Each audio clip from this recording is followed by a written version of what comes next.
possible. Ce n'est pas possible. Je suis venue m'installer et maintenant Tefnout est en train de tomber. Vous voyez mes Chewy Love? Bon, on la refait.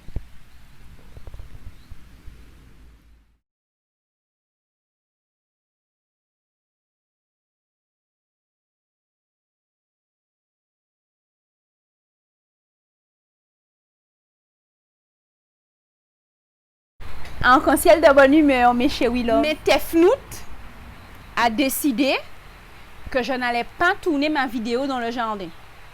Et comme je fais une expérience capillaire ces jours-ci, donc on va en parler bientôt de cette expérience capillaire. Je ne peux pas rester sous la pluie parce que si ça gonfle, je vais ressembler à rien du tout. Et ce n'est pas le but de la manœuvre. Voilà. Alors, Chewy Love, aujourd'hui, on va parler de la troisième partie des ravettes. Bon, il n'arrête pas de pleuvoir. La troisième partie, comment se débarrasser? Comment se débarrasser des ravettes? Voilà. Donc, on a déjà vu, on les a déjà identifiées. On a vu comment les reconnaître, qui c'était.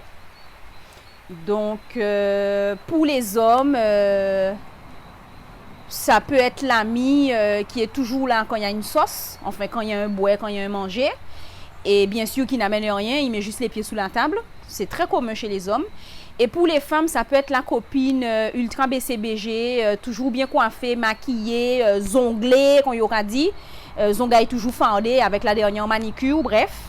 Les derniers swags, les derniers sacs à main. Toujours en train de montrer ses week-ends à l'hôtel, ses petits déjeuners, ses brunchs au restaurant, bref. Mais quand elle vient chez toi, pareil, elle met les pieds sous la table, elle vient les mains vides, elle n'amène rien. Voilà, les ravettes quoi. Le genre de copine qui a jamais d'argent, qui a toujours des problèmes, qui ne pense même pas t'offrir un cadeau quand c'est ton anniversaire. Par contre, elle veut un cadeau.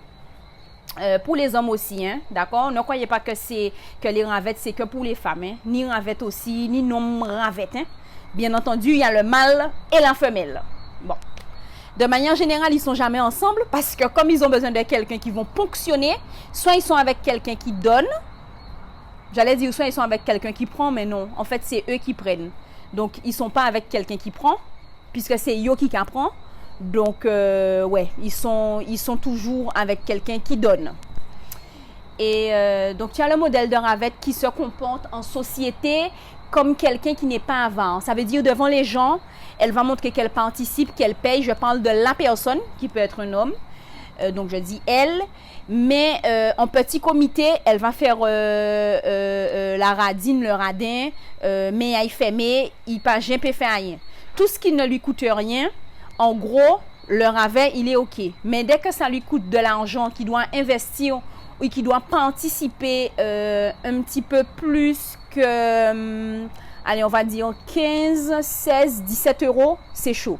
Et il y a même la nation des ravettes, dès que c'est 2-3 euros, c'est déjà trop. Ils n'ont même pas besoin d'arriver à 15-16 euros. Dès que c'est 2-3 euros, c'est déjà trop pour eux. Dès qu'il faut participer tout court, ça ne les intéresse pas. Eux, ils surfent sur le gratuit, gratuit, gratuit, gratuit.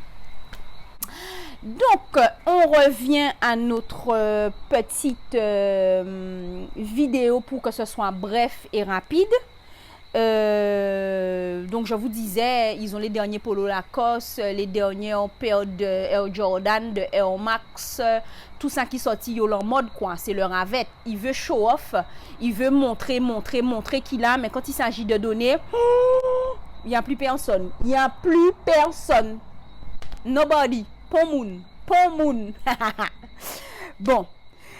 Comment s'en débarrasser? Alors, on va faire simple. Je parlais du rituel de la pleine lune en bélier parce que ce rituel, le bélier, il est assez radical dans sa façon de faire.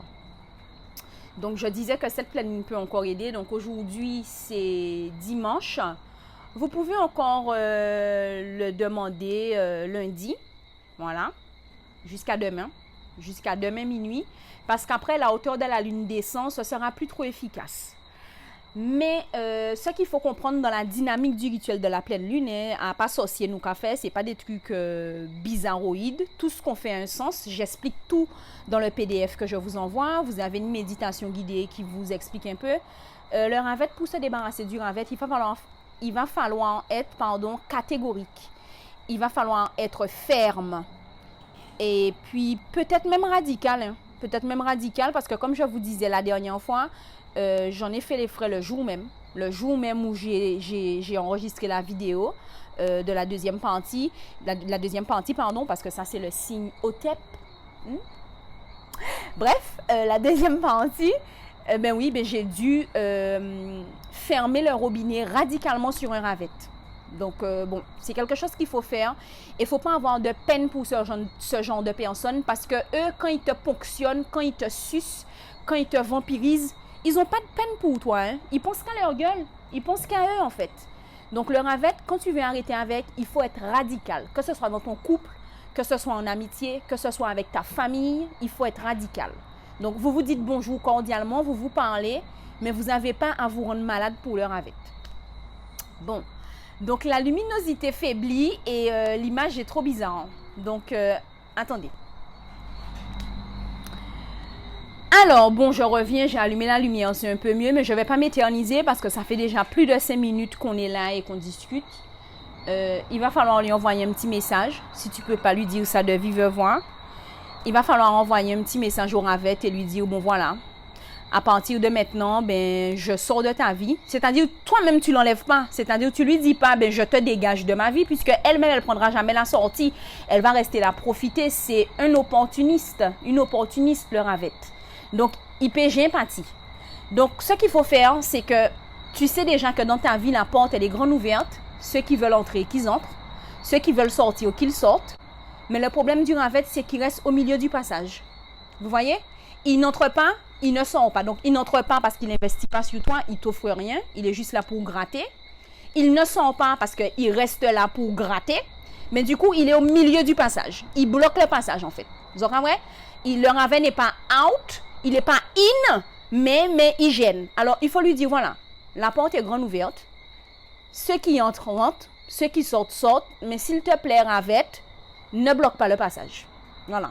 Et donc, il faut le dégager parce que ça vous empêche de laisser des bonnes personnes entrer dans votre vie, des bonnes opportunités se présenter à vous parce que quelqu'un vit à votre crochet et vous affaiblit, vous fragilise. Et ça, c'est pas le bon. Donc, il va falloir soit lui envoyer un petit message et lui dire, bon voilà, je décide de partir de ta vie et voilà. Ou soit lui dire en face à face, on ne peut pas faire affaire ensemble. Mais est-ce que ça vaut le coup de la voir en face à face, cette personne-là? Puisqu'elle n'a jamais rien souhaité de bon pour vous. Elle vous a utilisé. Donc, un message suffit, puisqu'elle n'a pas besoin de votre attention, elle n'a pas besoin de votre affection et encore moins de votre tendresse. Ce n'est pas un intérêt qu'elle vous fréquente. Et vous le savez déjà, parce que quand elle n'est pas dans votre vie, elle vous manque. Mais quand vous analysez ce que vous avez déjà gagné avec cette personne, entre guillemets, vous vous rendez compte que ce n'est pas du donnant-donnant. Donc, dans ce cas, ça ne sert à rien. Donc, c'est simple. Le ravet, vous lui dites gentiment, voilà, je décide de partir de ta vie et organise-toi, mais moi, je sors, quoi. Je laisse la place à quelqu'un d'autre, mais moi, c'est bon, quoi. En lasse. Je suis fatiguée, c'est bon. Voilà. Donc, en gros, c'est ça. Et puis, si vous n'avez pas la force de laisser partir le ravet ou de le quitter, je vous propose mon accompagnement. Vous pouvez prendre un mini coaching aussi. Si vous ne voulez pas prendre l'accompagnement qui dure entre 9 mois et 1 an, je peux comprendre. Vous pouvez donc prendre un mini coaching. Vous pouvez toujours aller sur mon site internet Angalia Positive Vibes. Tu t'inscris à ma newsletter. Et puis, j'ai parlé trop vite. Tu t'inscris à ma newsletter. Et puis, si tu veux prendre un rendez-vous, il y a un lien sur le... Il me semble qu'il y a un lien sur le site, que je ne dise pas de bêtises. Et tu peux prendre un rendez-vous avec moi pour un mini coaching d'1 heure où on peut parler comment se débarrasser du ravet, comment le reconnaître ou comment l'identifier. Et voilà, puisque maintenant tu sais déjà qui est le ravet. Donc, j'ai employé le mot ravet en médoucam parce que je ne voulais pas dire cafard, mais comprenez bien que ça ne se dit pas en français. Merci. On dit cafard, c'est un nuisible. Alors, à bientôt et continuez à faire le travail, dégagez les ravettes de votre vie, pour pouvoir vivre le paradis maintenant, puisque le paradis, c'est maintenant, mes chéris love. Bisous, vous voyez, Atoum est déjà là. Place à la nuit qui tombe là. Donc, bye bye. À bientôt, chéris love.